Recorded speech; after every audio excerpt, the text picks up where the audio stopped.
Hello, hello. Welcome to my channel. My name is Emmie from Emmie Evolving. If this is your first time joining me, thank you for finding me. If this is not your first time, thank you for coming back. So, hold on. Hold the phone. Let me just get my cards out. Okay, so I asked the energies what this reading was going to be about, and I was told change is coming.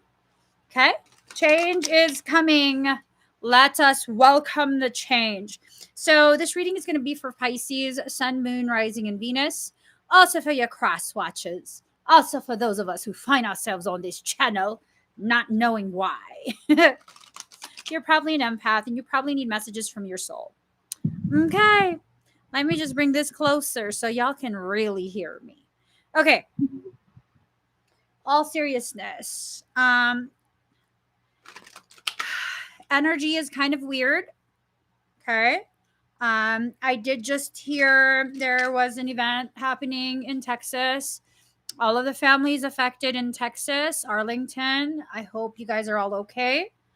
And I hope whatever's happened, that the community can come together and really solidify and strengthen each other. Okay. If it's due to the new moon, it's because mofos in power are practicing malignant witchcraft. If we want to talk about that, that's what it is. Okay, I'm just going to be real blunt. Be real blunt, okay? Real blunt about it. That kind of stuff exists in the world. It does, you know.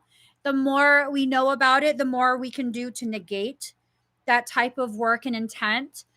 The more afraid we are, the less likely we will be to try and address and intentionally negate it. So it's kind of like, I do feel like I have to stop dancing around certain types of issues and just like talk about it. Talk about it. So, a couple cards from here. Boo, boo, boo, boo, boo, boo, boo, boo. You guys ever hear that one Nigerian song? It's like super viral on TikTok. I just cannot get it out of my head. I don't know what he's saying, but I came across this other guy's video and he totally just like made up his own words. It works though. It works. All right. Let us get started. I don't know what the cards I pulled are because I just simply pulled from the stack. I'm just putting them upright. Like turning them so they'll be upright. All right. Let us get started. This is going to be really interesting. All right. Ooh, centering. A lot of the things that are happening right now are trying to draw people from their center. It's trying to pull you away from your place of center. And the more that is successfully done, the harder it will be for you to understand what's actually happening. Okay? You have to pay attention to what is being presented, not the emotion of it, not the storyline of it, not what they're telling you is it. You know what is happening. This has to do with things happening within your personal life and things going on within the world, the collective whole. You can feel what's actually happening. Trust your gut, okay? Gentleness. Be gentle with yourself in this period. Allow yourself to really come to terms with the way you have grown, the type of process that you've been in to have that growth, the things that you've struggled through. We have to release this mindset of we go through these things because we're weak, because we keep messing up, because we this, because we that. It's really none of that. It's none of that. That's what you're being told, so that you can continue to believe you are too weak to do anything about it. You are not too weak.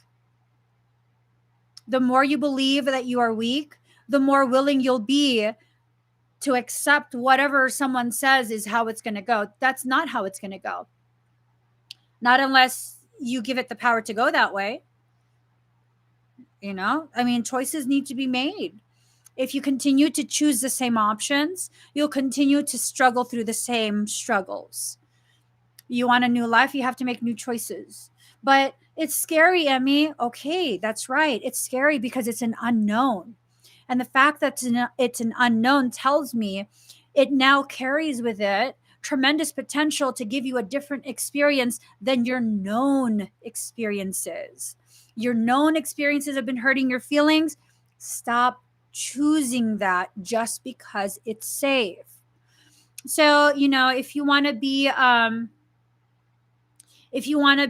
like financially stable, you want to have all of these amazing opportunities, and you have a beautiful business plan, you have this idea that's very unique, you're presenting it in a way that no one else has ever presented any idea before, but you don't want to invest your own money and you don't want to take the risk. Well, then you have to keep working your 9-to-5 job that you're unhappy in, that barely gets the bills paid, that forces you to comply with things you don't want to do. You know, I mean, those are your choices. Those are your choices. If you don't want to invest your own money into your business, guess what? Pretty much every single investor out there is going to want to have a say in the way the business is run. If your investor does not have the same vision or integrity as you, good luck. Good luck with that. How are you going to counteract that? You can't, because it's their energy, their money that's being invested. You don't get a say anymore. How does this apply to your spiritual journey? Invest your own energy in yourself. Invest in yourself. These classes that I teach, they're an investment in you. They are an investment in you. This is you taking full control of your energy again. You can ask anyone who's a member of my classes, people who've taken my workshops. Do you not feel empowered afterwards? Like, I think I could actually do this. I might need a little bit of help for like really bad things, but I'm pretty sure I can handle myself. I'm pretty sure I can do this stuff, because you can. You can. Just because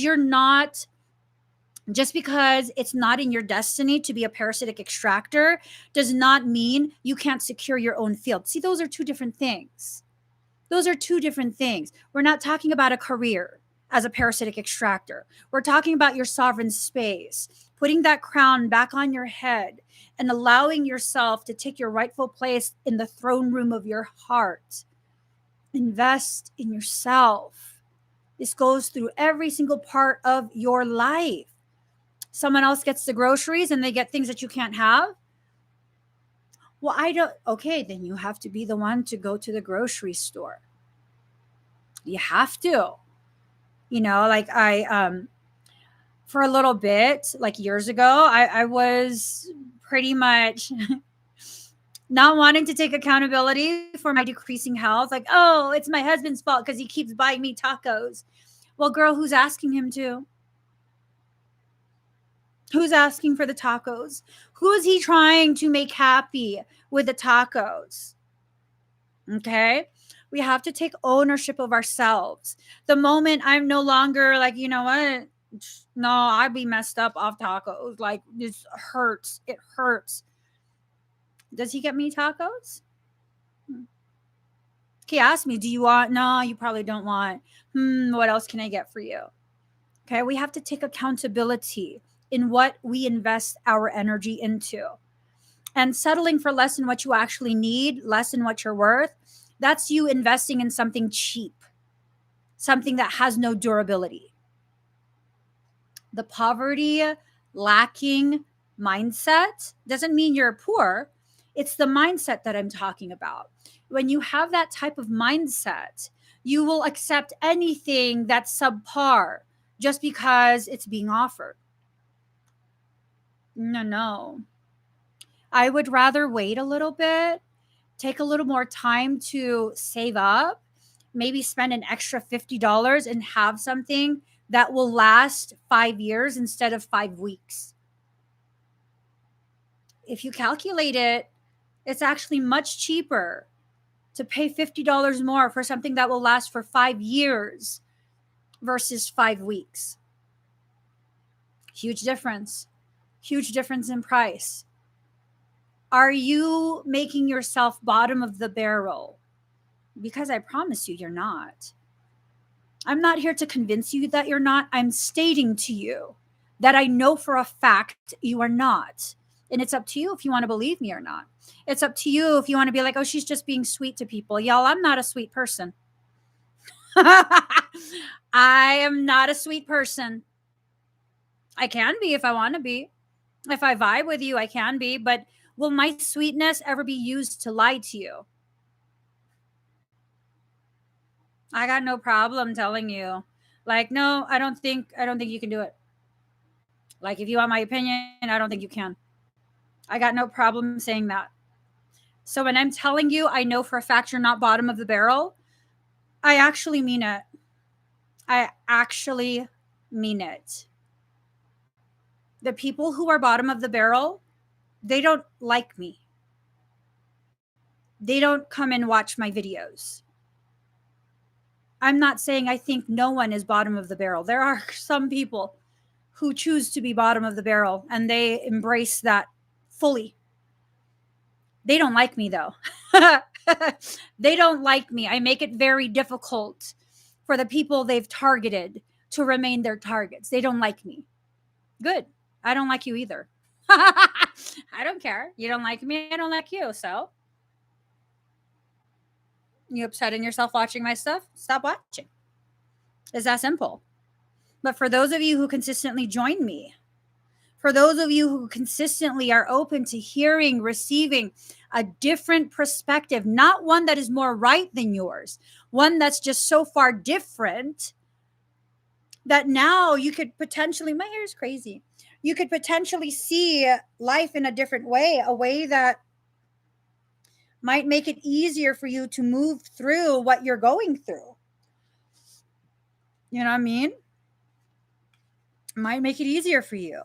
Gratitude. Ooh, gratitude, shadow self, and freedom. This is a whole motherfucking story. Yes. Okay.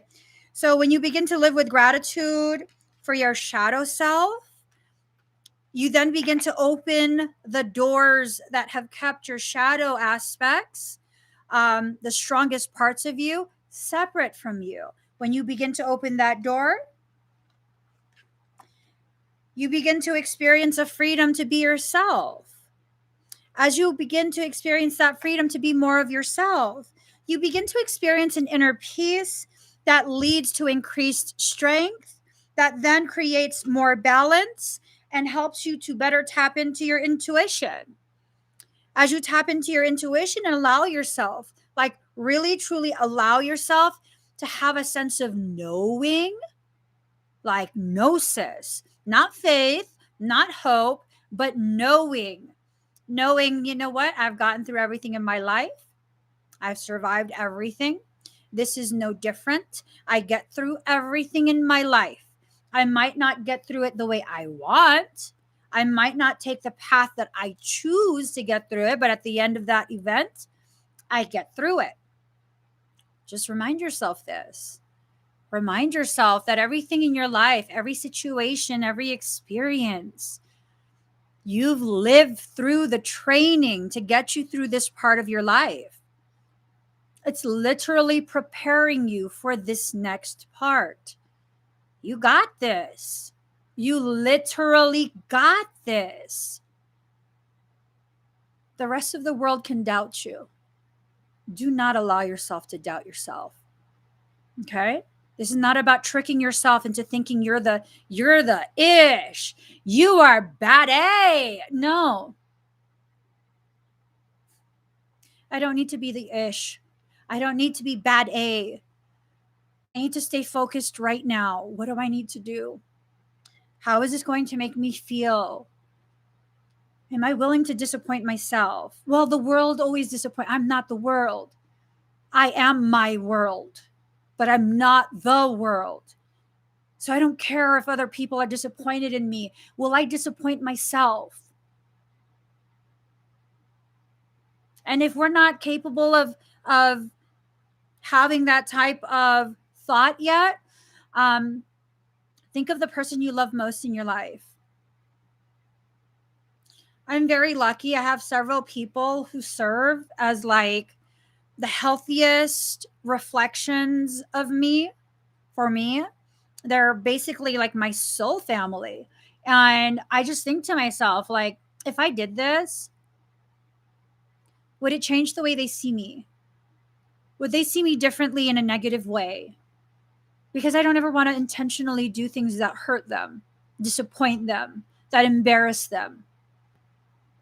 And if I feel like it's going to embarrass them, I don't think I'm going to do it. If it's going to disappoint them, if me quitting, like, would that disappoint them? I think they'd be worried. I think they'd be worried. I think they'd be wondering, like, what's going on? What does she need? And then that would make me feel badly. I would feel badly for worrying them. So maybe I'm not going to choose that. Maybe I'm going to choose something else. And having that type of mindset does not mean that other people control you. When these people who you are considering are very healthy for you, then it's a healthy thing to do. It's very difficult for me to regulate myself. I have no regulations. I don't. It pops in my head, I'm doing it. I do it, and then I'm like, I probably shouldn't have done that. A thought pops in my head, I'm saying it. I say it. Did I really just say that? You sure did, girl. But that's for a reason. That doesn't mean I'm broken, flawed, dumb, simply reactive. It's for a reason. And I have to go through the life experiences that I go through in order for me to cultivate my understanding of why I am who I am. That's all you have to go through. And by the way, Linda, the Linda from yesterday, fuck you. I'm just saying, don't be a fucking succubus on my channel. I'll do an exorcism on you without your permission. And if you think you can stop me, I'm pretty sure you can't. All right. I just needed to. Somebody, see, that's what my phone just ding dinged, and it's Maria. She says she's a succubus indeed. That's why. See, that's why the freaking thought popped in my head. Yeah, like, fuck you, Linda. What you gonna do? I'm gonna talk about myself. Y'all, today I made some lemon pancakes, grain-free lemon essence pancakes with some vegan, grain-free, dairy-free cream cheese frosting. Ooh! Ooh! I'm just saying. It was so good. That's why I was late to do readings for you guys. Release, allowing yourself to let go. As you climb up, don't look down. Don't look down. Don't look down. There's nothing you're missing down there. Just keep going. Just keep going. Just keep going. Going, going, going, going. Just keep going. It was good. It was very, very good. I thought of Linda and her succubus nature. I can't lie to you guys like that. I didn't think about Linda because I don't give a fuck about Linda. Y'all, I give a fuck about you guys. Linda, not so much. Not so much, She's a full grain twat waffle. I was just kidding. I'm kidding about that. She does have a succubus. That I'm not kidding. Succubus energy. So, card number 22, Guardian at the Temple Gate. Ooh, use your strengths to help someone who is struggling. Now, help doesn't always come in the form we think. Carrying along with that whole Linda issue. If you guys don't know what the Linda issue is, it's not even really an issue. It's just something I used to entertain myself for a moment last night. I like to hold people accountable for their behaviors. If you'd like to see the exchange, I posted in the community section of my YouTube channel. I like to hold people accountable. These videos are public. When you make a comment on a public video, that's within the public domain. That means I can go ahead and screenshot it and repost it on the same channel that you commented on. And use you as an example for holding people accountable for their behavior. That's a strength that I have. I'm really good at screenshots. So serious. There's a reason my husband has ordered me a 1 terabyte phone. I'm really good at documentation. As a matter of fact, when I was a child, my skill at documentation, memory recall, I had a photographic memory, was so highly developed. My parents thought that I was going to be a lawyer. No, I won't. Why do they act like that? Because they're organic portals. That organic portal happened to be occupied by a succubus. A succubus needs an entry. In order for it to properly enter your field without you noticing, especially for someone like me, it has to first upset you to the degree that you are so focused on the Trojan being used. Why come at me disrespectful like that? Because you think you can affect me in the way that you want. You're not that strong. The only thing that determines how any person or any situation will affect me is me. I can choose to allow myself to mirror and reflect nastiness. I can choose to allow myself to transcend that with grace, not acknowledge it. I mean, there's a lot of people who comment stuff like that. And, it's just one of those things where I really don't care. Most people who comment things like that, you're just immediately banned. And yes, I absolutely am operating within my sovereign right to remove your access to comment. I don't need to respect or listen to you when you're being nasty. I just don't. You guys don't have to either. That's the beautiful thing about sovereignty. Whatever you don't want anyone to do to you, you also can't do to anyone else. Whatever you can't do to anyone else, they also should not be allowed to do to you. If I don't go on other people's channels and start being nasty towards the content creator, I expect no one to do that to me. I don't expect you to not understand. I don't expect you to understand that, though. So when you show me that you don't understand that you're not allowed to do that here, I'll just remove your access. You want to act like a child? I'll treat you like a child. You're going to bang on the phone like that? Take the phone away. No. For the most part, my kids don't break their toys. Why? Well, the moment you break it, it's now a safety hazard, and I have to take it away. Eventually, you have no more toys, because if you're breaking it on purpose, I'm not replacing that. I told my kids a while back, because y'all are adult size. Y'all are adult size. Why are you throwing yourself on a custom couch? Why? So the frame cracked. I'm still mad.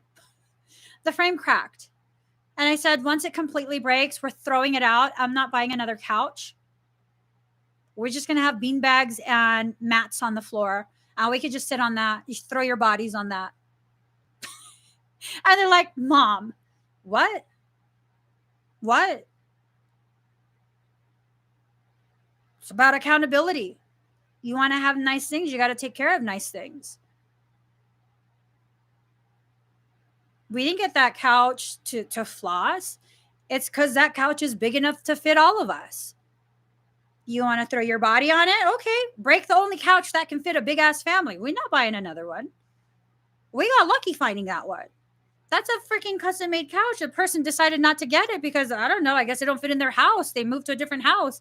So they decided not to pick it up.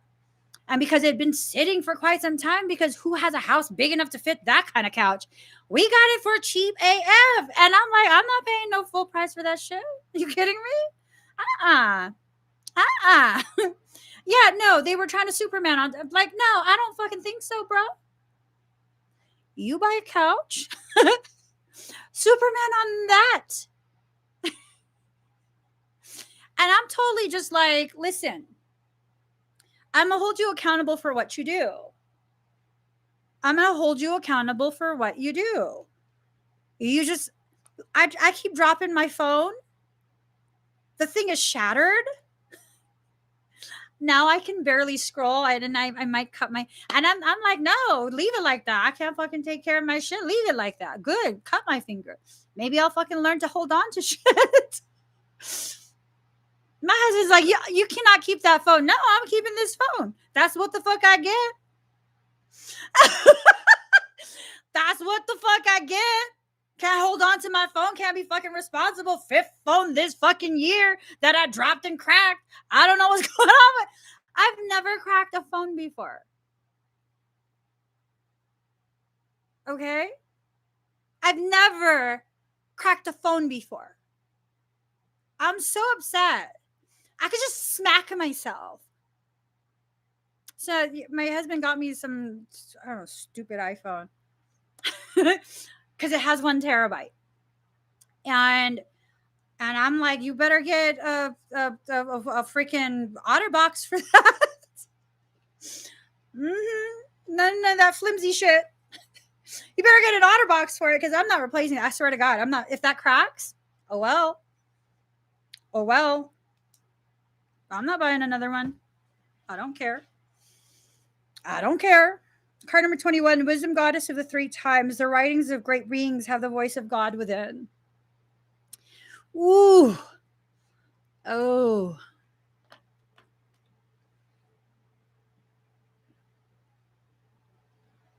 Did Jesus really turn the other cheek? Is that a true story? I get really sick and tired. Michael says, I don't care what Michael says. So, did Jesus really turn the other cheek? Did he really, truly allow people to be hurtful and harmful to him? For me, and this is my personal thing, I don't expect anyone else to agree. I don't think Jesus was a bitch ass. You know what I mean? I really just don't feel like he was a bitch ass. I feel like he was really ballsy. And I feel like that's why they decided to execute him. You know what I mean? I feel like what probably happened was if someone struck him in the face, he probably turned to cock the hand back like a pimp. P-I-M-P. Okay? I think that's what happened. But I think they also edited it to convince the people after he was gone that, see, look, we worship Jesus and he allowed people to fuck with him. So you should too. I don't think that that's it. I think that there's something godly about the reason. I'm not a god, okay? Let me tell you that. I think there is something, though, very godly about the reason why I posted that without covering their name and being instructed to write, hold people accountable for their behavior. Because we need to start doing that. You want change? You need to start holding people accountable. When you let people keep getting away with the same bullshit they're doing, they get ballsier and ballsier. Okay? The more chances that you give people, the more they think they can get away with, the more it becomes commonplace, and the less they actually respect you. I know you're not okay with that. For whoever was like, well, I mean, it's okay. I understand. No, I know you're not okay with that. You're trying to tell yourself it's okay so that you don't have to address it because you're afraid they will walk away. And maybe it's time. Maybe it's time for you to assess, why am I afraid for them to walk away? They definitely don't love you if they're treating you like that. They don't. My husband can do things that I find, maybe I find it annoying. Maybe I find it disrespectful. But is he doing that knowing that's how I feel? No. When I finally make it clear that's how I feel, is he doing that again? Probably not. Probably not. And it's not about I'm training him to be, no, that's bullshit.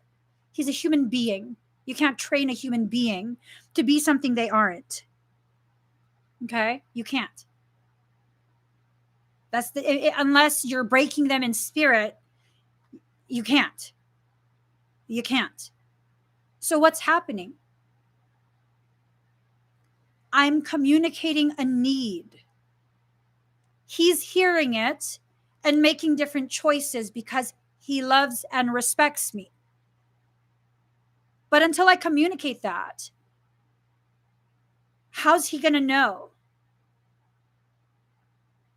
And who am I to expect him to know? If you don't know yourself, how do you expect even the people who love you to know who you are? Because if you don't know yourself, you oftentimes are in the process day in and day out of hiding more of who you actually are. Day in and day out, that's what you do. Hide who you are, hide who you are.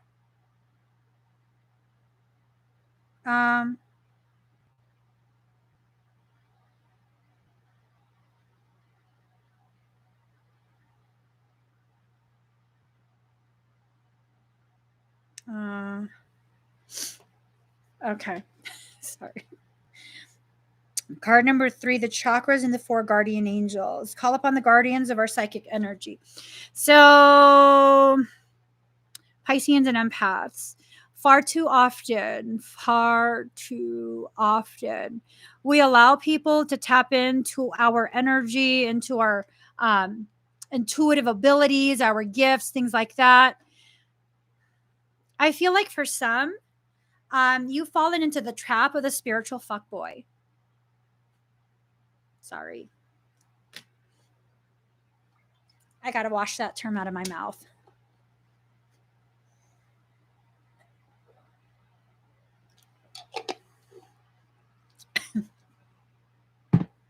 A spiritual F-boy. You don't think that exists?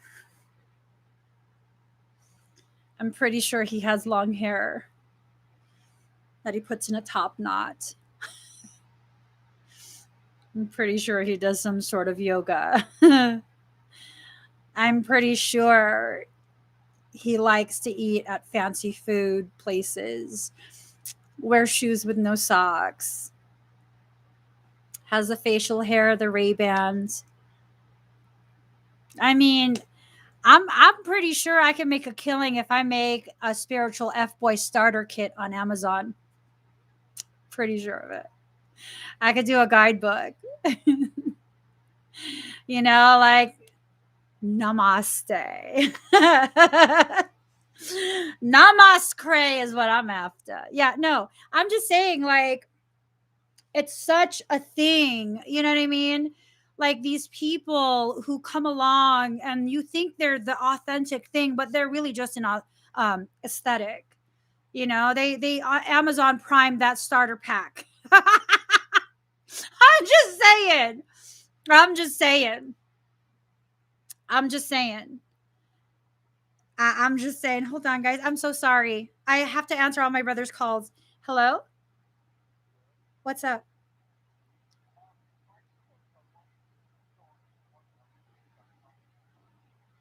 How do you tell someone you don't want company without telling them you don't? Just don't answer the door or the phone. If they don't have a key to get in, don't answer the door.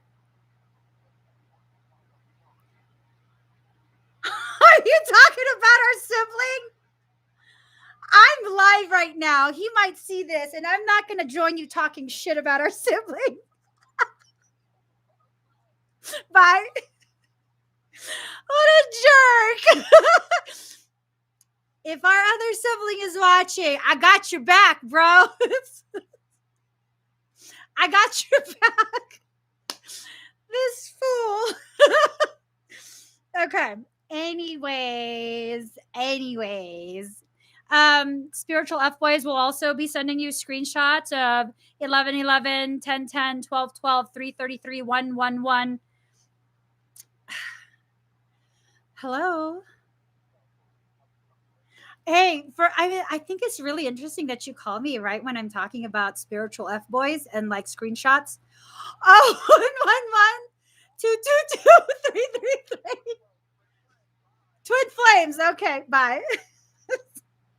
Y'all, even Mr. MMA, like, this is the only life you're going to live, was yelling twin flames, twin flames. See what I'm saying? Don't believe that. Don't believe that hype. There are boys who exist who will wait for these numbers to come on their phone. They will screenshot it and send it to you, slide it into your DM, and be like, hey, TF. To me, TF means the fuck. Don't play with these boys, okay? Don't play with these boys. I'm gonna be serious right now. Spiritual F boys are far more toxic and manipulative than your, Joe Schmo F boy. At least with a Joe Schmo F boy, it's kind of just like, okay, we in it for the physicalities. This is a situationship. The spiritual F boy, they will F your mind. They will F with your mind and have you thinking this is something karmic and I can treat you like this because I'm giving you that karmic lesson from the previous life.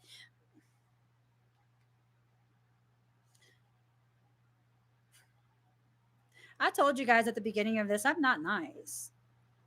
I can be. But am I so nice that I can't be anything outside of nice? I wish a spiritual F boy would. I'll make you cry. I will make you cry like you've never cried before. I will have you screaming for your mama from all your past lives, wondering how the fuck did this wicked ass woman fuck with my head like this. Not laughing. Absolutely serious. And that's why they don't try with me. They don't try with me because I really will do that. I really will do that. And you guys might be like, oh my God, why are you saying this? That is like so bad. Like, why would you say that? Because if they're too busy hurting over the way I treated them, they're going to be too fractured to fuck with you. That's why. I'm their karma. And I'm not ashamed. You want to try and slide into my DMs knowing I have a husband? You want to play that shit with me? Let's play. Me and my husband, we laugh about your messages at night. Mm-hmm. That was years ago, though. I mean, I haven't had people slide into my DMs like that. I think they already know. When you have the kind of energy where they know, like, oh, this one might whip me, not in a good way, not with my permission, they tend to not mess with you. You know how you have that kind of energy where they mess with you? Be desperate to have a twin flame connection. Wide open entry. All I have to do is tell you the keywords. All I have to do is play on your empathic abilities. How do they do this? Let me tell you, if you're an empath and you don't realize it, I can think about something so ridiculously like,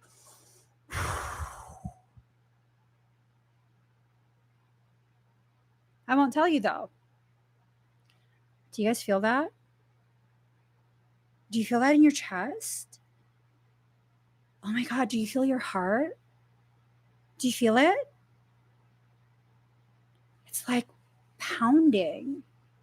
My heart is racing. How about yours? Do you guys feel it? That's what the F boy does. And then, of course, you're now tapping into them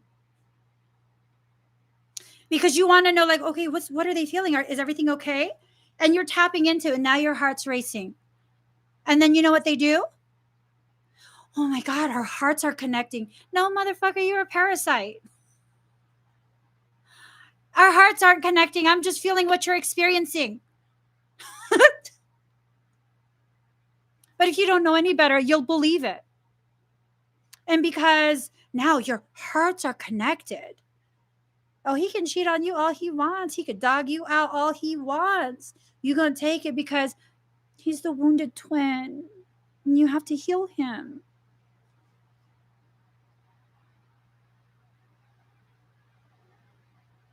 It's time for change. It is time for change. No more of that.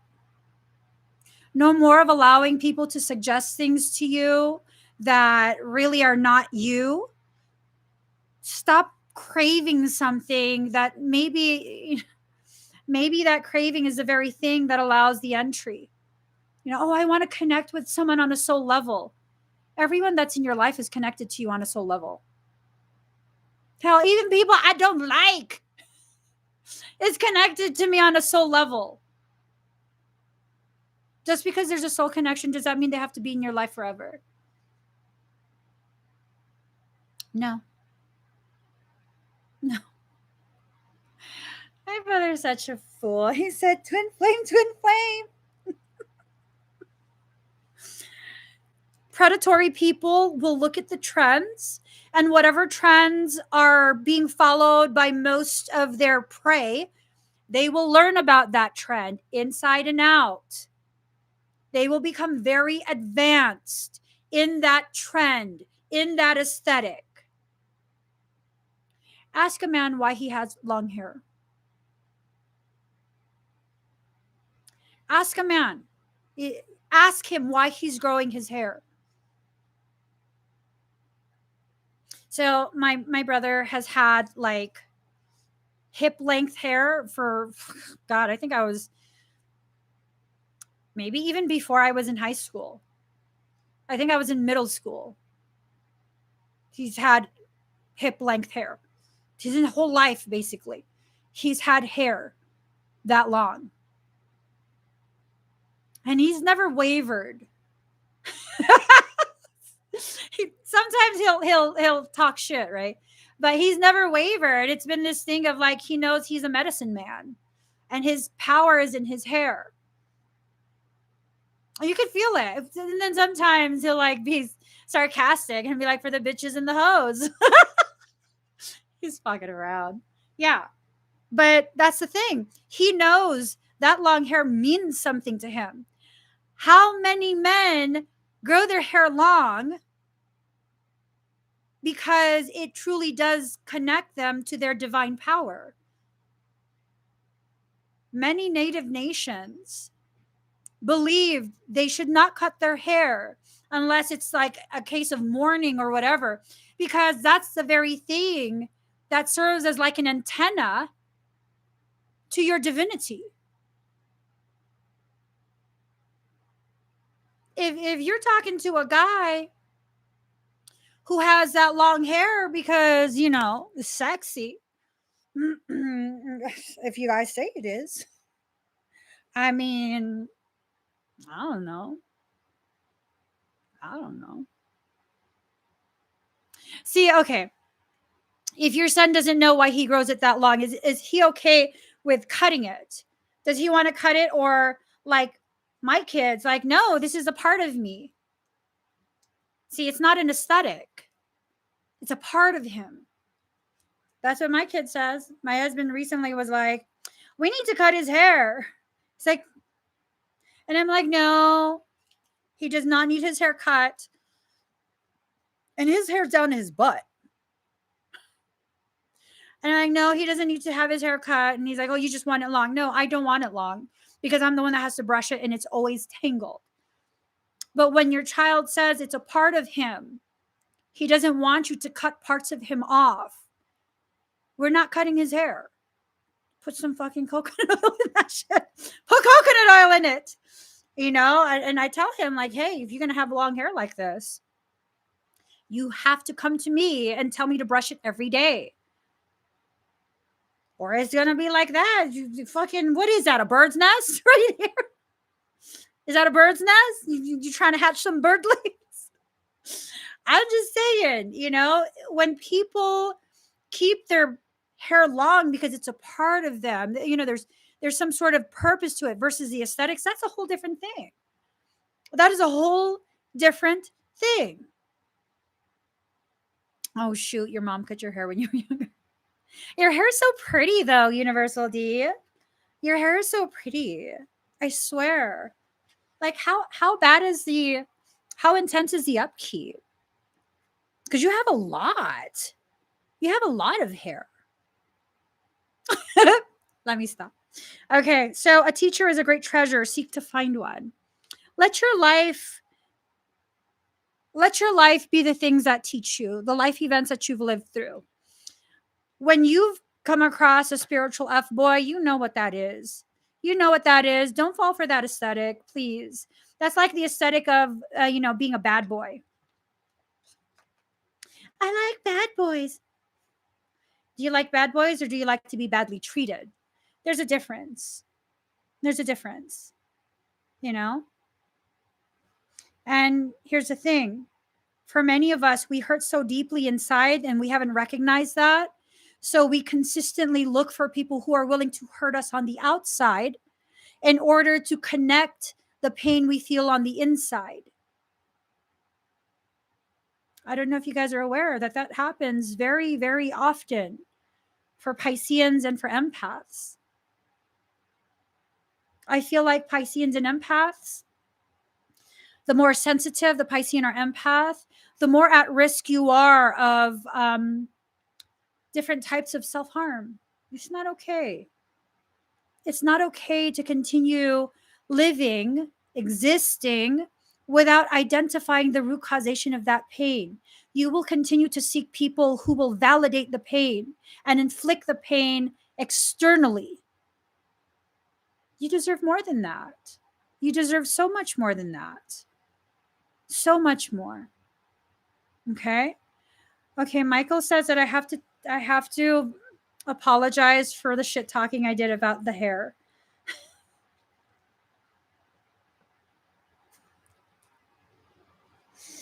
What?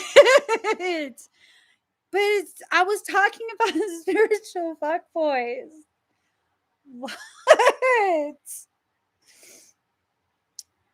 He says to like, he says to clarify, I'm speaking in general terms, not about specific people. You guys got me in trouble. Card number 37, union of wisdom and compassion. Lovemaking can bring wisdom and compassion or mire us in lust. Are you mired in lust? Oh, and don't forget, spiritual F-boys, the really skilled ones, the ones who really like embody the F-boyness of spirituality, they'll learn about Tantra. They will. They'll learn about tantric connections, tantric techniques. I'm just saying, if you think that physical connection is proof of your spiritual connection, or that physical connection is proof of your spiritual one, I mean, you can easily learn and master tantric techniques and provide a temporary partner, like a mind-blowing experience, but not actually have a soul connection. Your partner won't know that. If you're able to do that, your partner won't know that because they'll fully believe in the whole thing. I mean, but see, here's the thing. If you're basing your confirmation of this person's soul connection to you on your sexual encounters, I mean, are you the only one they're having this level of sexual encounter with? Can they say the same for you? Are they only interested in hearing you talk about your experience? Are they equally obsessed with you and your physicality as you are with theirs? Because if it's not reciprocated, that's not a soul connection. That's an incubus type of connection. Incubus is a sexual demon, like literally. Sexual demon. When an incubus pairs with you, it will be unlike any other pairing you've ever had. And if you don't know any better, you will think it's a twin soulmate connection. It's not. They're harvesting your sacred feminine, masculine energies. The thing with intercourse is it's a form of direct port injection. Direct port injection. That is the equivalent of taking a central line, burrowing it into the chest, and feeding the line directly into your heart. It bypasses all your defenses. It bypasses all of your defenses. They will first come to you in dreams before it comes as a physical form. Because they're priming you. They're priming you to receive the physicality. Whoever they've inhabited, they're bringing that person. You want change? Don't allow access in that way anymore. People have to actually earn it. Like they have to actually earn it. Earn it. I've been called a prude. What? Because I wouldn't hold your hand? Good. Earn that shit. You haven't deserved holding my hand. Who the fuck is you? Thinking you can hold my hand? I don't even fucking know you. What are your sanitation practices? Do you wash your hands after you exit the restroom? Do you touch surfaces inside that public restroom after you've washed your hands? I don't want to hold your fucking hand. Are you kidding me right now? Do you carry hand sanitizer in your pocket? No? Then don't ask me to hold my hand. You know what? I really am like massively obsessed about my husband. This motherfucker is so clean. It's ridiculous. He takes like maybe 2 or 3 showers a day. He's just so clean. It's ridiculous. He does grease monkey stuff. He likes to tinker on his cars and his like bikes and stuff like that. And like he will wear the thicker mechanic gloves, the thicker millimeter gloves, so that he doesn't get dirt under his nails. I'm just saying, you could touch all my food, baby boo. You can touch all my food. I don't care. You could touch my face. I don't care. It's fine with me. Because he's shown me over the years, that's not an aesthetic. He really have some sort of OCD or some shit. He washed his hands all fucking day. Yes, daddy. You can touch all my food. I will eat it. Yeah, no. Like, I'm good off people thinking they could just access in whatever way they want. They should not be able to access you in that way. And you should be allowed by you to carry yourself in such a way where people know better than to even try that shit. They know better. Like, no, don't even ask me. Don't even ask me. He is. And then he does this thing where okay, stop. Stop. I'm just saying, you know. Okay, the Yellow Buddha family of the South replace pride by knowing that separateness is an illusion. It is. It's an illusion. It's an illusion. These people that come towards you, it's not that I am you, you are me. That's bullshit too. As long as you're in physical body, you're an individuated spark of identity. You're an individuated identity. That means I am not you. You are not me. I am not Ocean Lover. I am not Rainbow Flames. I am not Ophelia. I am not Teresa. I am not Universal D. I'm not Maria. Yet we are the same, though. In certain aspects of it, we're the same, because if we didn't have the same mindset, and maybe you're just not fully aware of what your mindset truly, authentically is, but if we didn't share the same mindset, you would not be able to share space with me. You wouldn't hold space with me. You wouldn't even be able to tolerate me.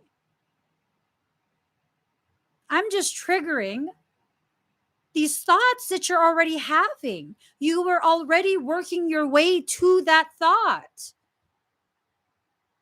Maybe you have spiritual ADHD. And I'm like, no, come back. No, come back. This is what we're thinking about today. I mean, who knows? But I know I don't think like other people. And if you can follow with what I'm talking about and resonate, then you probably thinking the same damn thing. It's just you didn't give yourself permission to, because people in your environment say you can't. That has to change. It has to. So when I was still just on Facebook, I had a specific mindset. And that mindset, it's just one of those things where it's like I felt like I had to be apologetic for existing. Even though I am earning a living wage, I don't have permission to have any type of financial stability, because money is evil. I'm not allowed to allow my gifts to take care of me the way I use my gifts to take care of other people. And that is all I drew to me. For those of you who were still with me when I was strictly on Facebook, you guys remember that. That was a period where not only did I allow people to treat me like an ATM, I encouraged it in one way or another, because I felt like I had to apologize, and I'm not rich. Are you kidding me? I was giving all my earnings away. Why? Because all these people need help. No, they don't need help. They just prefer me to do it for them. There's a difference. I had to learn the difference.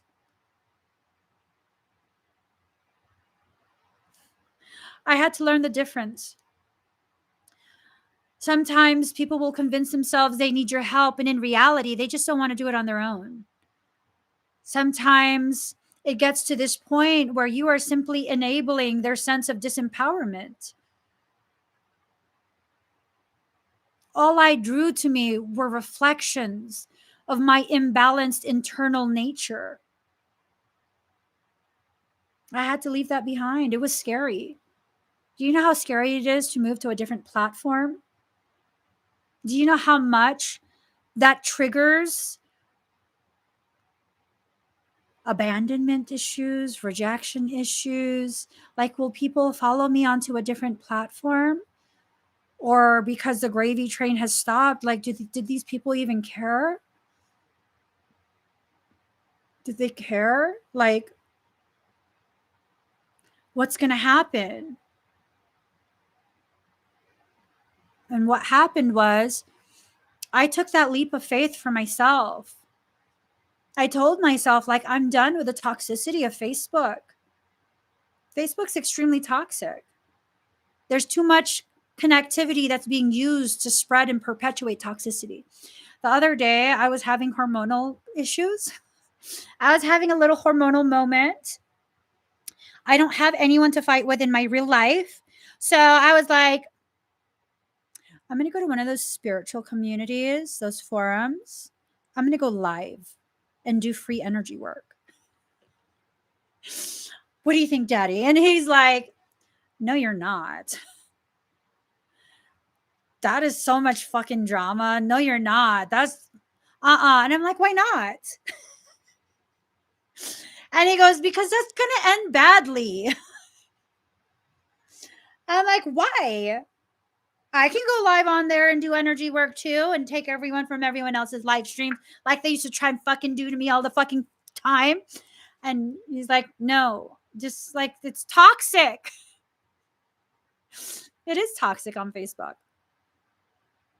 It's toxic. If you remain in a toxic environment, you will continue to be able to act toxically, how you've kept acting, and those behaviors that have kept you chained to the same type of circumstance.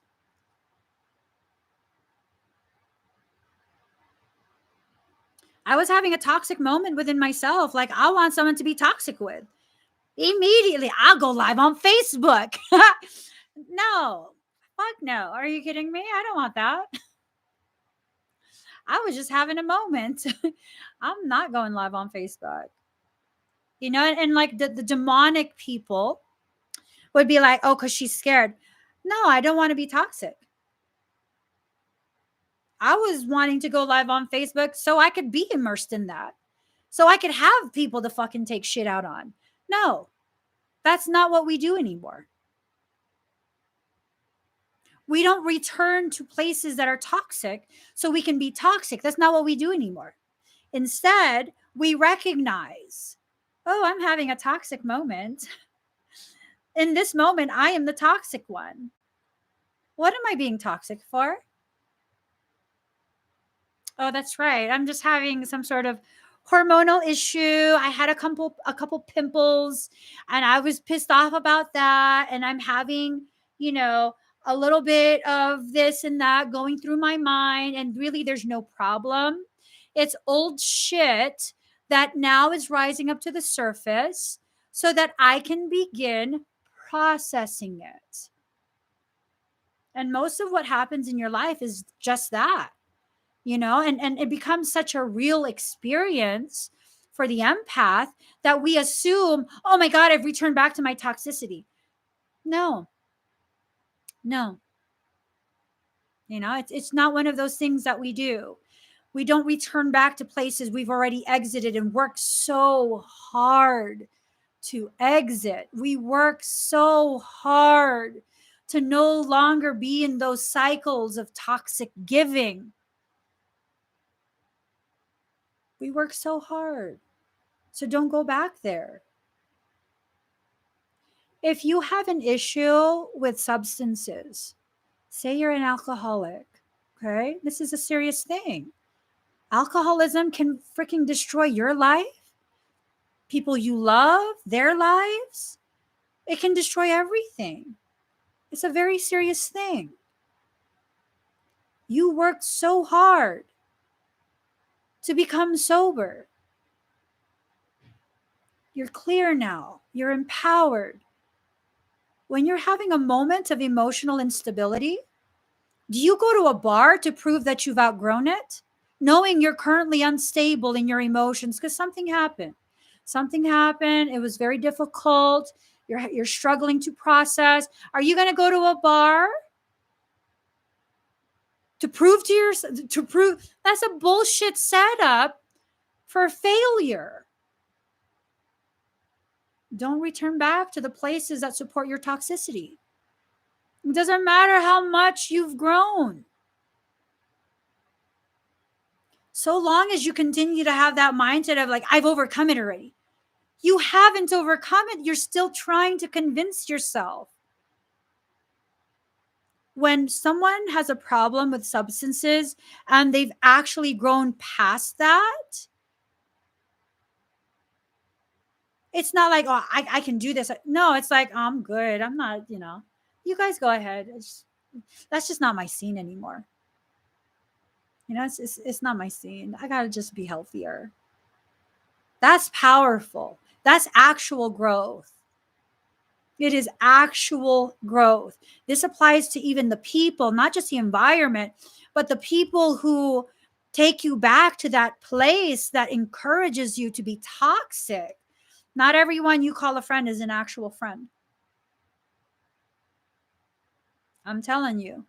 Not everyone you consider a friend is an actual friend. Learn the difference between the term acquaintance and the term friend. Those labels are two different labels. I used to think that if someone calls me their friend, that I have to be their friend and be loyal to them and support them and empower them. And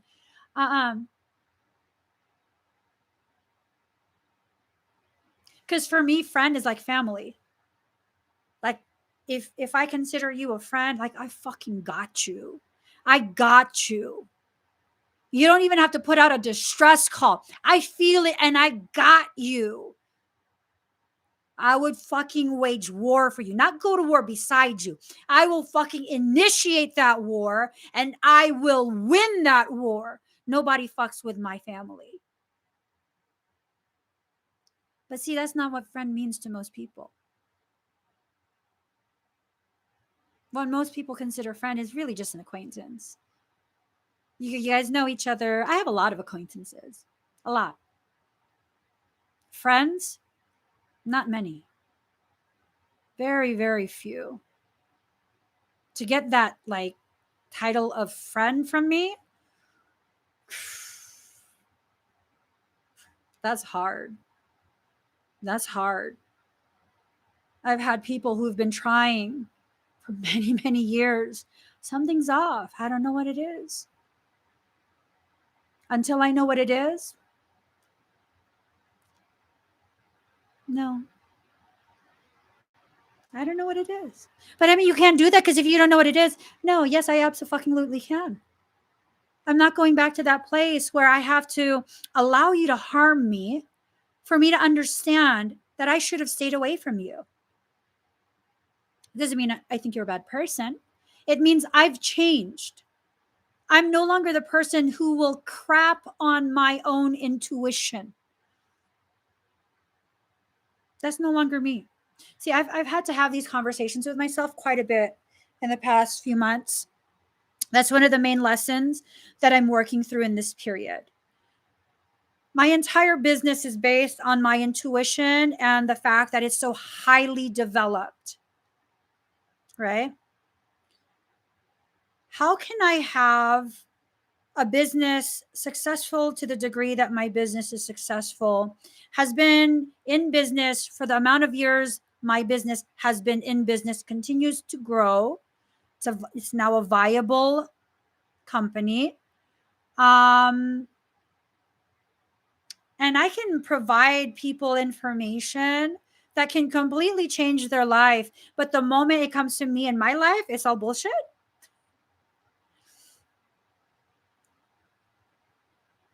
Tell me how that makes sense. Tell me how that makes sense. Does that make sense? If you work for a company and because of your intuition, you've been able to help this company grow, if because of your intuition and your application of that intuitive knowing has helped you to climb up the corporate ladder, if you've been with this company for many years and they value you as one of their most cherished employees, how the fuck can't you apply that to your business, to your life? That doesn't make sense. That doesn't make sense. You can be high ranking in that corporate ladder, but you don't know what to do for your business. I mean, you're being trained for this by an established multi-million-dollar corporation. You're being given the life experience and the corporate contacts. Why can't you use that for you? So instead of having a salary, instead of getting paid hourly, all that effort you put into what you're growing goes straight back to you. Because we don't give ourselves permission to change. We don't give ourselves permission to exit the programs that tell us we can only be as much as other people tell us to be. I don't think so. I no longer need to allow myself to be harmed to listen to my intuition. If my intuition tells me to stay away from someone, I'm staying away. I'm probably going to feel bad. I'm probably going to feel rude. I'll deal with it. I'll figure it out. I'll figure out how to soothe my own hurt feelings for listening to my intuition. I'll listen to it and then I'll figure out how to move past it. You no longer have to allow yourself to be harmed before you can take your intuition as something that's real. You don't have to. Focus on beauty, manifest harmony. Internal beauty is so important. Internal beauty. Internal beauty. Okay? Allowing yourself to cultivate a space within you that feels so beautiful that you're no longer seeking home in someone else. I'm not spiritually homeless. No one is my home.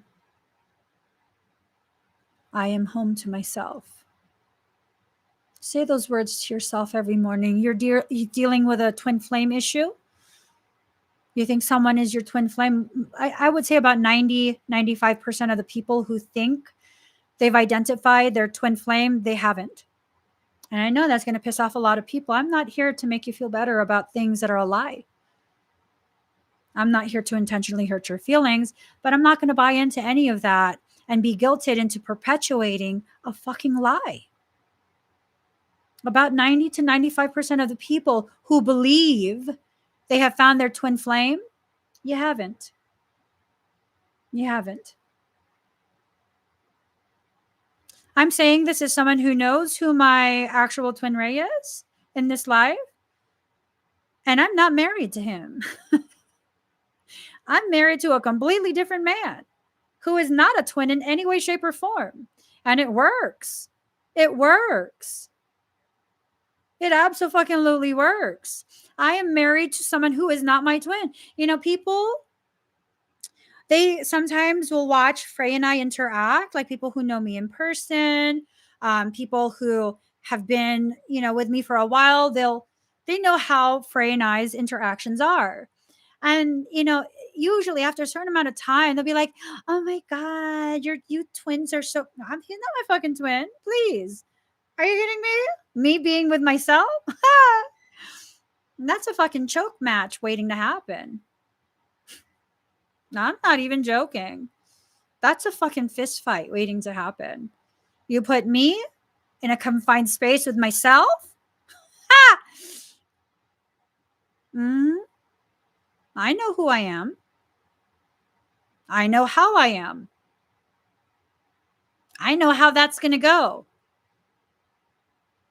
It's going to be all nice and jolly until someone gets their feelings hurt. And then it's absolute silence. And in that silence, we probably both going to be thinking about, which angle do I choke you from? That's how that works. Do I want to be around that? Do I want to make it my goal to be married to myself?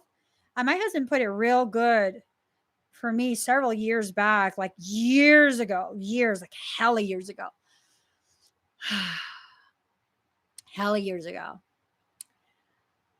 We were arguing. I forget about what now. And he was saying something along the lines of, you want me to be just like you and you don't even like yourself. Motherfucker, who told you to be that honest? Yeah. What? Yeah. At that time, I didn't even like myself. So why would I want him to be just like me if I don't even like me? People assume we're twins. My husband's not my twin. He doesn't need to be. This is such a fucking divine partnership that we have. It's a divine partnership. It is a divine union that I have with my husband. Yep. See, here's the thing. See, I read Deep Rooted Twisted on the twin topic, and immediately I come to this knowing, oftentimes when you look for the twin and you want to heal them, that's you trying to heal yourself without actually healing yourself.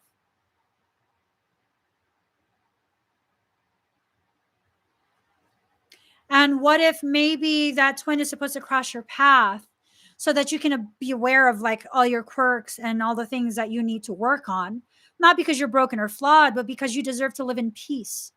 Ooh. Did you realize that? The whole process of self-healing is not because you're wounded, flawed, broken. It's because it creates disharmony within the self, and you deserve to live in peace. So then now what? Now we read the final card. Michael goes, okay, there's a stack of cards right here. I didn't want to go through it. I was like, we read the final card. He's like, that's not the final card. Who invited this guy over here? Can you guys tell him to go away? One of you call Michael over to you, because I really don't want to hear him anymore. Okay. Card number 15, fire. Fire. Solaris Sublime. Okay, so that masculine energy is kind of rising up. It's being triggered to help with the triggering of the masculine feminine merger. There's a merger point that's trying to be achieved, reached. This merger point is the equivalent of the boiling point of certain liquids, right? But this merging point is like the correction of etheric covalent bonding. I don't know if this is getting too deep into topics that are like too many official terms. It's etheric covalent bonding that's being triggered. So catalytic.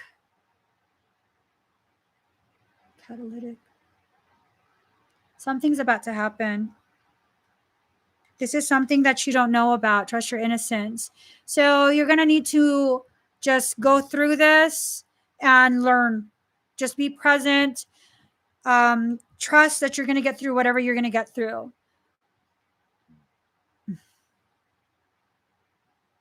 Michael is quasi-present. He's not omni because he's not the one. He's a fractal of the one, closer to the source code, but still not the actual full, complete source code. The fact that he's named Michael means he's become individuated. He's developed his own identity, therefore no longer capable of omnipresence. I don't know if that was too technical, but yeah, I hope that makes sense. Card number 26, full spectrum. So for that covalent bonding, the masculine and the feminine are each opposing polarities of one plane of existence. We're trying to do a merge for the full spectrum to continue. It's now becoming necessary for the full spectrum of coding to exist on this earth plane. So with that, some true twin ray pairings will be reconnecting. Okay. This has nothing to do with romance. Has nothing to do with romance. This is about energy, frequency, divine order of things.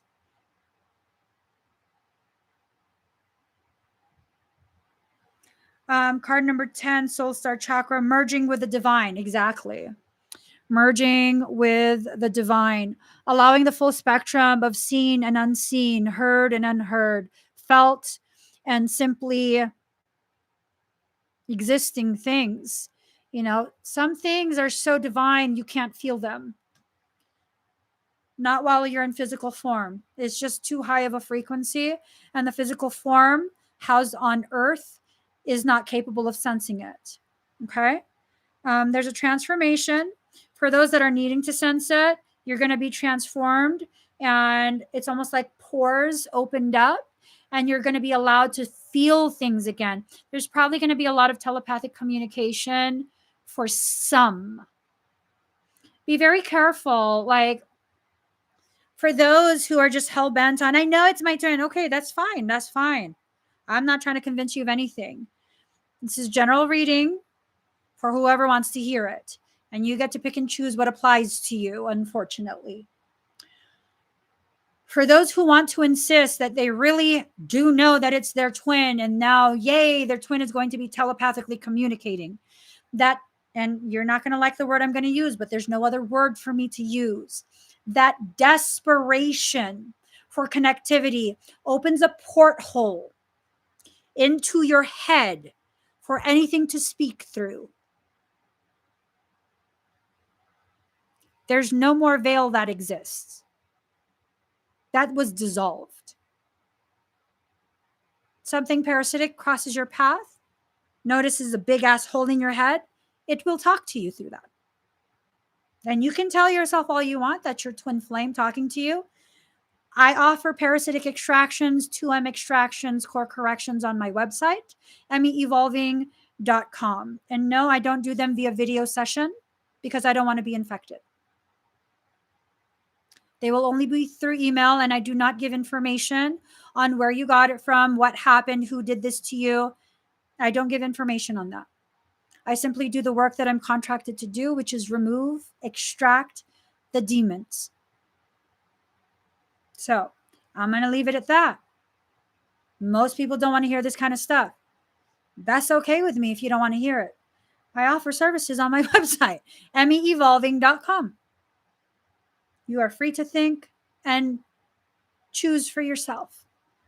I'm telling you right now, you leave a megaphone open in your head that will breach all your defenses. You are waiting for communication. You will receive that communication. From what? I don't know. I don't know. It's not for me to decide. Card number 25, freedom. You have the freedom to decide everything in your life. What you will experience, the intensity with which you will experience it. For Pisceans and empaths, we have a tendency to do this thing that drives me nuts. We hold on to the bitter end because we want to make sure we did everything we could to make it work. You already know it's not going to work. You already know when it's not going to work. You know this, you feel it. That's why you're working so hard to hold on. I know it hurts your feelings to hear this stuff. I'm not trying to hurt you. I'm trying to be the big sister, the auntie, the mama bear, the grandma, whatever you want to see me as. I'm trying to be as honest and real with you as I possibly can, hoping you'll choose to learn your lessons in a more gentle, more peaceful way, in the absence of the people who have no problem hurting you. There are people in this world that exist who take pleasure in harming an empath. You know why? Empaths are powerful. Empaths are powerful, and boy, oh boy, is that intoxicating to a narcissist who feels very weak within themselves. So they'll try and capture the strongest empath they could possibly bait.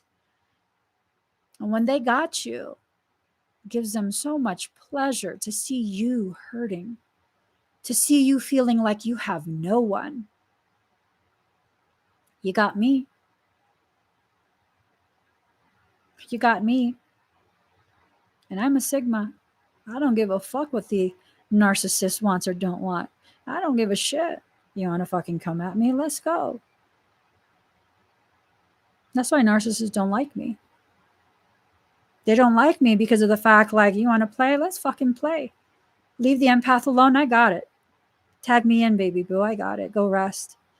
Go rest. Have a nap. Emmie got it.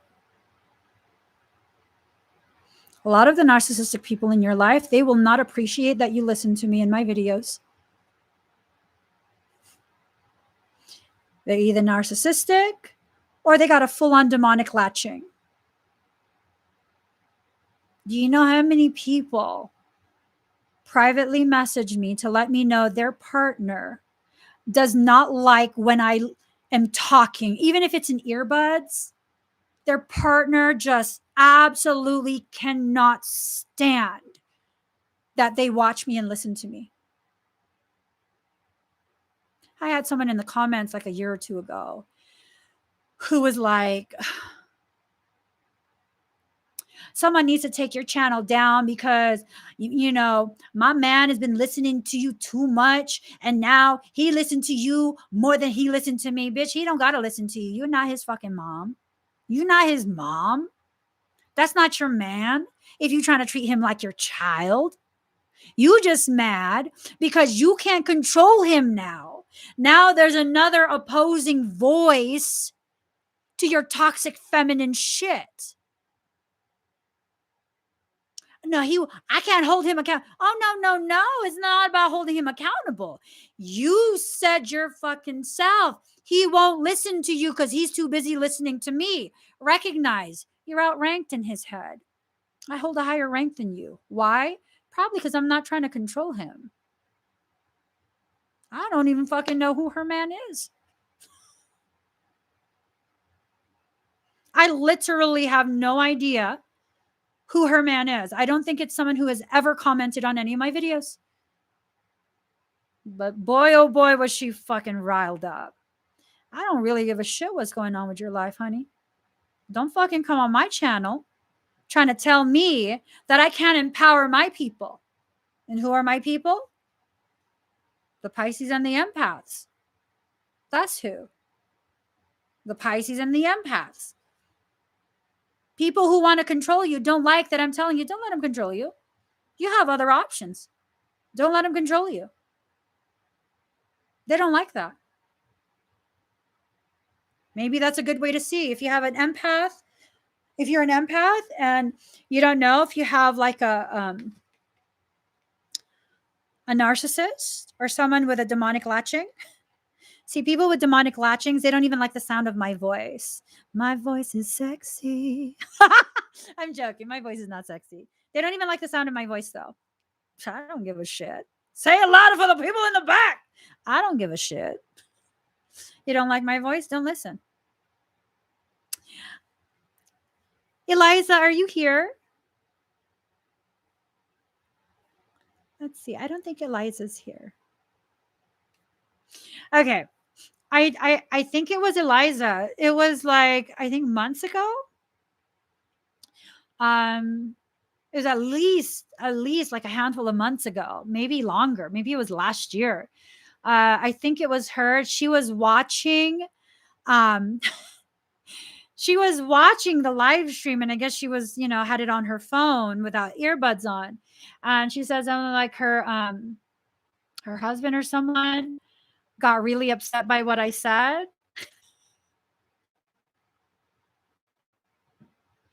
At which point I was like, sir, ain't no one tagged you into this live stream. You're going to keep setting yourself if you're going to keep listening, because I'm not going to shut myself up for you. You can't control me. And my husband's like, I don't give a shit. He don't got to fucking listen to me. Ain't nobody telling him, inviting him to watch and listen. He's like, oh, Lord, I really don't care.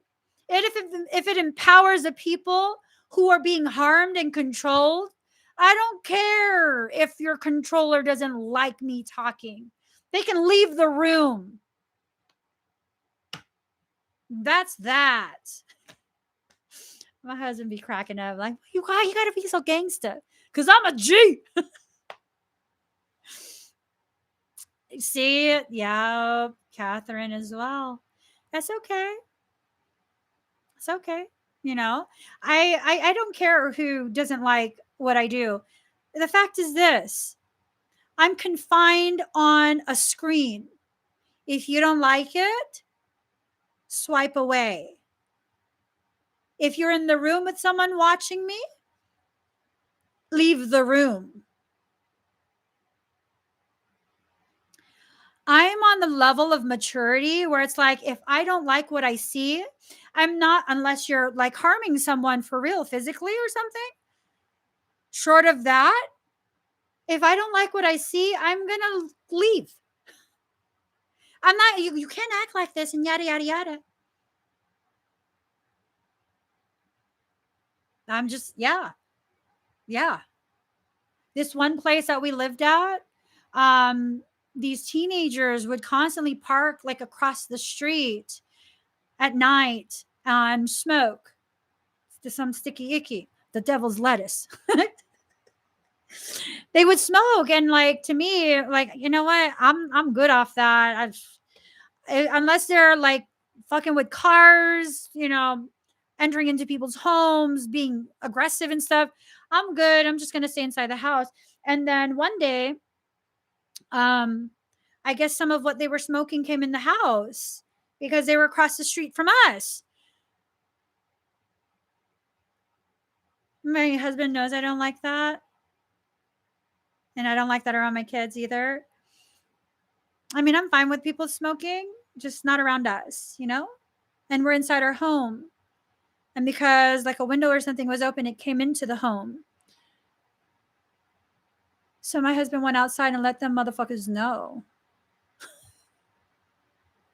I'm like, oh my God,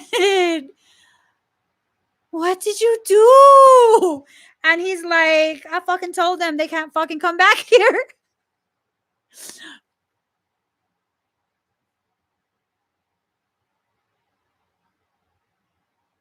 So it was too much. So he told them. I'm like, couldn't we have just closed the windows? No.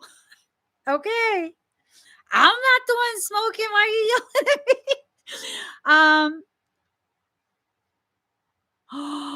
me? What, Catherine? They were in Bath, came out and paused your video ranting about you. I was like, no one puts Emmie in the corner. No, I'm saying, girl, I got you too. I got you too. I love you. I love you. I hope you're feeling better. I hope your healing journey is progressing, Catherine. Oh, speaking of healing, allowing yourself to heal. I feel like and I is it okay if I talk a little bit about you, Catherine? Just a little bit?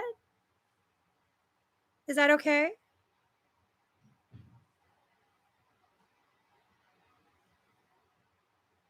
Not fine details.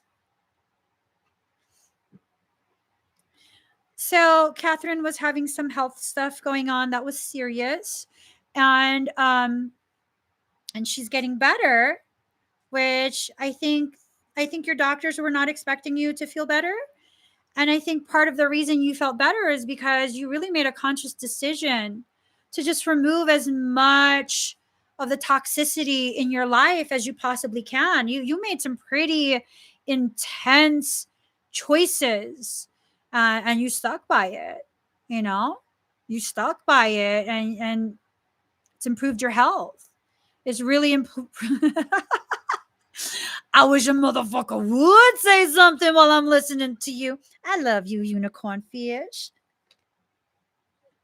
Holy crap. Yes, they gave Catherine 6 to 12 months to live.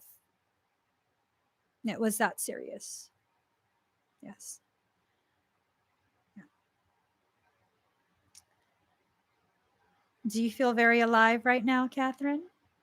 Because your energy feels very peaceful, very stable, very just like, this was what I lived through and I'm still alive. Ah, I love it. I love it. I still remember the first time I spoke to you. I still remember that. Most sessions, I don't remember anything.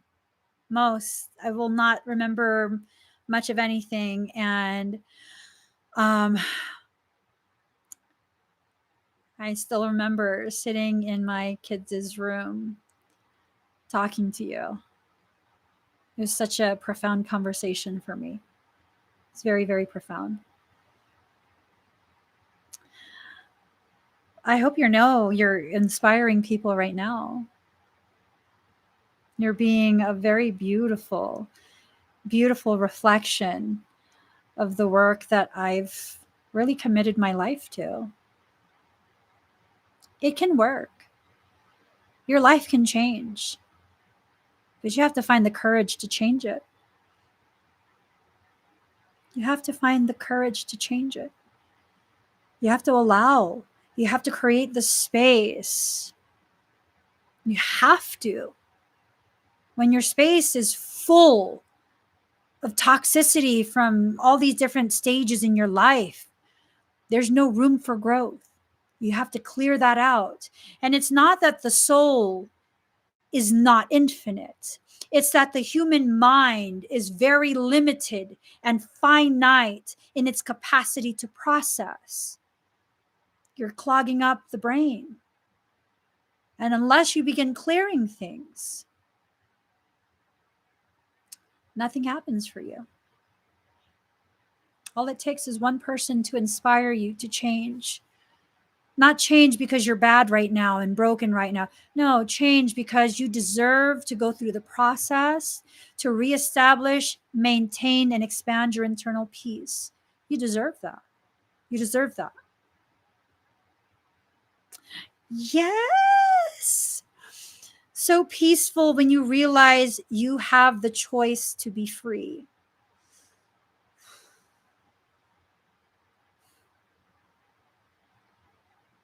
And there's no price too great for the cost of your freedom. I 100% believe that. There is no price that is too great for me to retrieve my freedom. I will suffer through anything and everything to remain free. And some people might be like, well, you not free and you this and you that. If I feel like I don't have to listen to you, I'm free right now. If I can make the choices to be part of a system or not, I'm free. Yeah. For many years, I was the ghost in the shell. You can't find me in any system. I was an anomaly. You look up my name, you look up my social security number, you look up my birth date, I'll even give you an address. Can't find shit. And then I made a choice to be in the system again. That's freedom. It was a conscious choice. It wasn't forced. I can live off grid. I can live on grid. No one tells me through coercion how to live. That's freedom. If I want to pay my taxes, I'll pay my fucking taxes. That's freedom. Me having the right to choose whatever I choose and not giving a shit about anyone else's opinion about what I choose for myself. Because what I choose for myself is for me. It's not up for debate. It's not up for a meeting so people can give me their input unless I personally ask you for your opinion. You can stay free and think of things somewhere over there, away from me. This space is for people who respect our sovereign right to decide for ourselves what we want in this life, what experiences we need. Unless you're at risk of someone actually potentially murdering you, I'm not telling you to leave or stay. Oh my God, I mean, you can't do that. You have to tell them to leave because it's an abusive relation. No, they need to finish that off because we don't need to bring that into a new relationship. When they're done, they won't even ask me. They won't ask me if they should stay or go.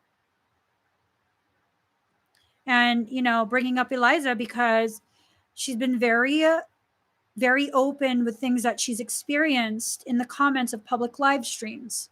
I've not had private conversations with Eliza. These are all things I remember from public live streams. She had shared a lot of really upsetting things that had been done to her. And she had shared that she had nowhere else to go.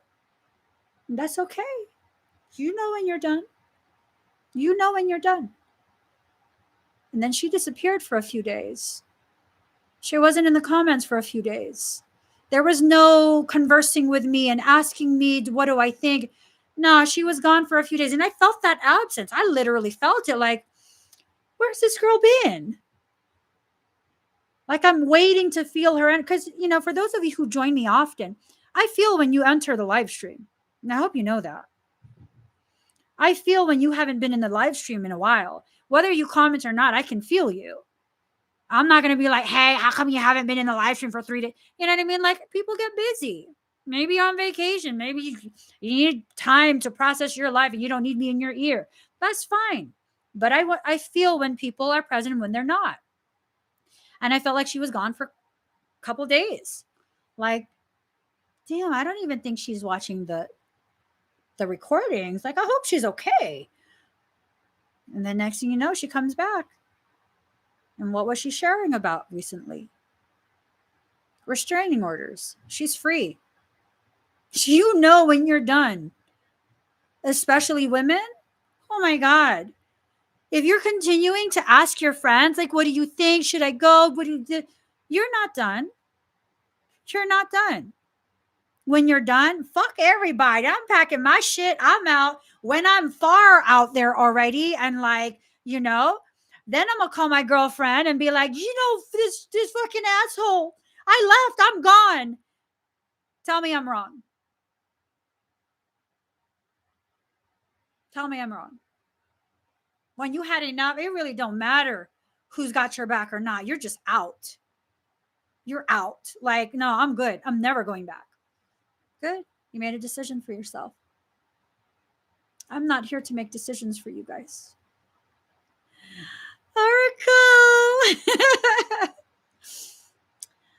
I'm not here to make decisions for you guys. These readings are my opinions. Nothing else. Just my opinions. Nothing else outside of my opinions, based on the life I've lived and the way my intuition has formed my perception.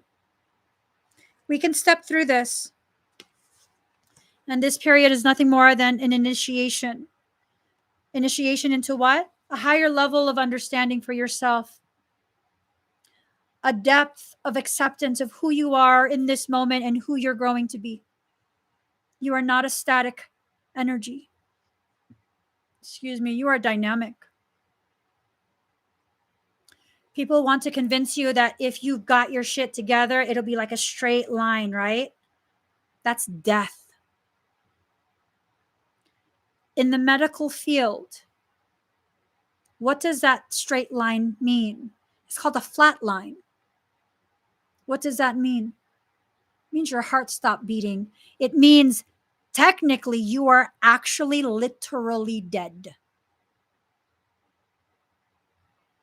A living heart has peaks and valleys.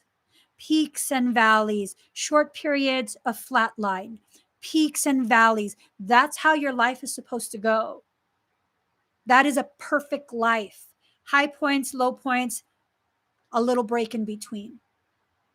High points, low points, a little break in between. That's how your life is supposed to go. This goal of, like, if you're doing the right thing, that's not the right thing. Right thing according to whom? What's right for me is not right for you. So who's determining what's right? Who's determining what's right?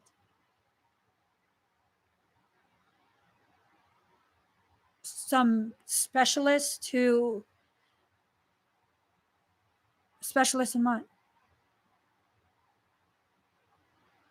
Oh, because they went to school for what? For Emmie 101? For Emmie 101? Is that what it is? Because, I mean, most specialists can't even explain me. Case in point, I got diagnosed with something. A couple months later, a specialist overturned that diagnosis. Years later, I got diagnosed with something. Saw another specialist, overturned that.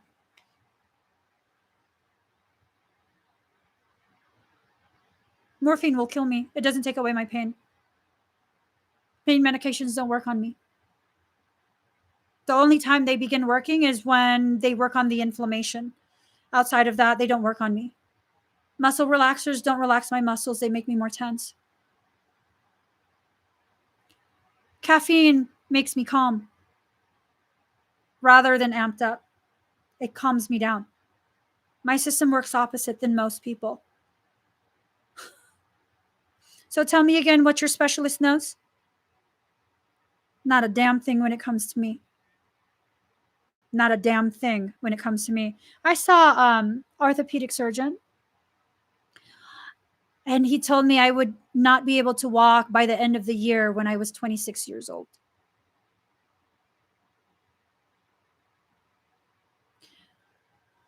At over 40, when I decided to really put my all into working out, right before COVID hit, I was pressing 505 pounds.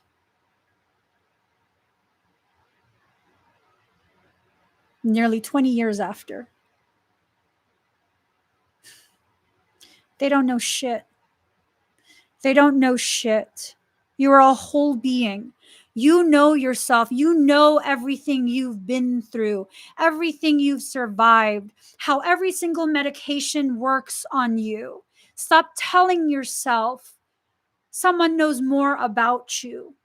Am I saying don't go to a doctor? I'm saying use a doctor for what they're meant for, to validate for you what you're suspecting is happening through their ordering of diagnostic tests. And then find a way to fix it. You're probably not going to get that from an allopathic doctor. Allopathic medicine was designed for trauma, not healthcare. That's another lie. It is not healthcare. A condition has to first exist before allopathic medicine can be implemented. By definition, it is not health care. It's trauma abatement, trauma mitigation. Those are two separate things. You want true health care? Go to someone who understands whole being wellness, holistic medicine, naturopathic medicine. They understand all the systems work together. Go through your emotions. You understand every emotion is linked to a specific organ system. You're having a problem with your lungs? That has a lot to do with suppression. You're feeling very angry all the time, resentful. You probably will have issues with your gallbladder and your liver. Issues with the kidneys, you have a lot of fear. Thyroid problems, you shut yourself up far too much. Far too much. You've been far too quiet. All of these things, you can easily look this up. This concept of it's too advanced. It's not too advanced. You just want to believe you're not smart enough. And that is another fucking lie. Do you know I'm so smart? My parents were never home. They both worked all the time. I'm so smart because I didn't have anyone to convince me that I'm an idiot. That's why I'm smart. I was left alone most of my childhood. I didn't have someone to teach me the limitations the average person learns. By the time there were people around, my attitude was set. Why do I dedicate my life to my kids? For the first 5 years. The first 2 years is literally just all you. I carry you on me all the time. In those first 2 years, the amount of physical contact, skin to skin, will help to develop folds in the brain. It will increase the mass that can be used, the surface area for brain development. First 2 years, I'll give up my whole fucking life for you. And then in the first 5, we form who you're going to be. I will do everything in my power to convince you to stay peaceful, powerful in your own space, to use that power to empower others, to help without being asked, to know limits, to self-regulate, to protect yourself when it's necessary, but only when it's necessary. After year 5, do your thing, baby boo. Mommy's watching. Do your thing. I got you. Someone's trying to challenge what we learned together, you let them know. Talk to your mom. That's an adult topic. I got you no matter what. Past that, you enter the double digits.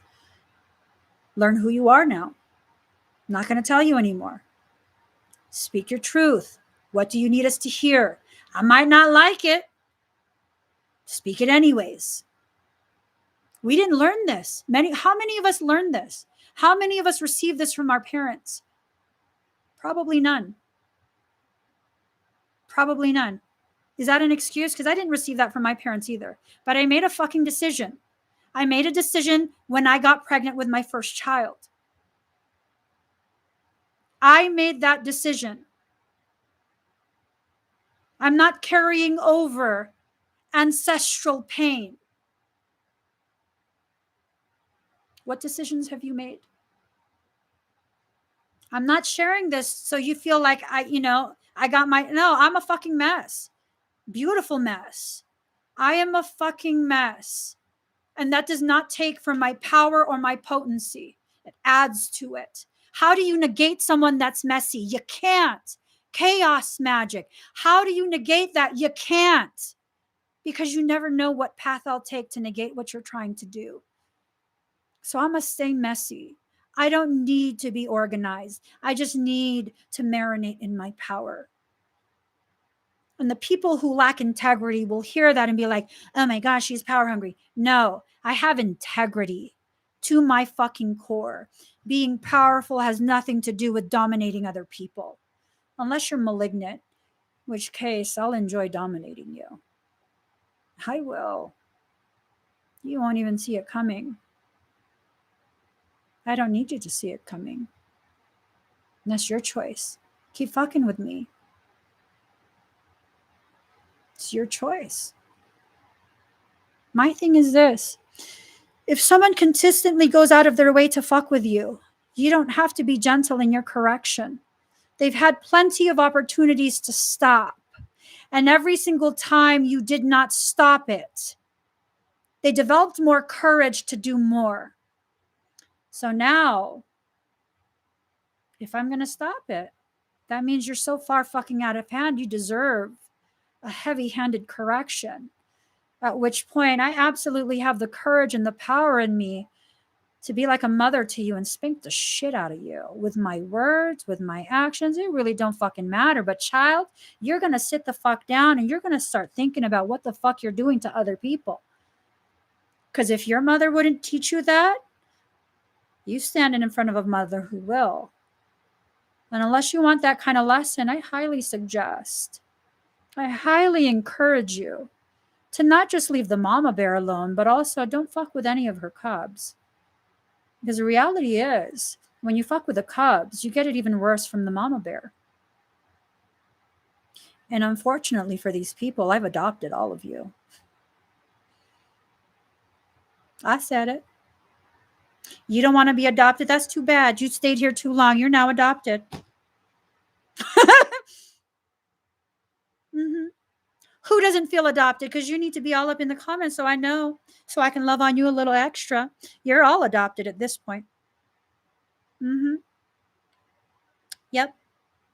Exactly. Never mess with a mama's cubs. Exactly. Especially when she got nails like this. They took some of my spice. I shaved my spice. It's okay. I got to get going though. I definitely got to get going. I have other things I have to do. Let change happen. You don't even have to force change. You just have to get out of your own way. Let your life change in the way you need it to change. Change is often scary. It's often painful. It's often confusing. It often makes you feel like you no longer know who you are and you don't know your way and you're lost. Those are all good things. It means you're leaving behind the toxic past. You don't necessarily have to process it right now. We all have our own rhythms. Sometimes you just have to leave and spend a few years being who you are. And after those few years and you know who you are at that point, then you can revisit the memory and begin to actually process. Don't ever let anyone tell you you're coping wrong. Even if you're using substances, you're coping in the only way you know. So I hope you truly hear me to your heart when I say this. You are not coping wrong, but please always choose the healthiest way to cope, the way that doesn't hurt you more. We're all coping through something, all of us. I hope whatever way you choose to cope brings you peace, not more pain. You're not broken. You're not broken. You're just picking up the pieces of you that the world told you could not hold on to. And that's a powerful place to be. I don't care how you're coping. I don't care how you're coping. It doesn't matter. It doesn't take away from you in the process and the power of the process. Go through the process, let go of the coping, step fully into your power. Don't never let anyone convince you you're less than what your mama bear knows you to be. Okay? I gotta go, guys. So please give this video a thumbs up. If you haven't already subscribed, please do subscribe, turn on that notification bell, and join me when I'm live. I shall lecture you guys again later, probably tomorrow or something, or I might not even be live tomorrow. Who knows? We'll see.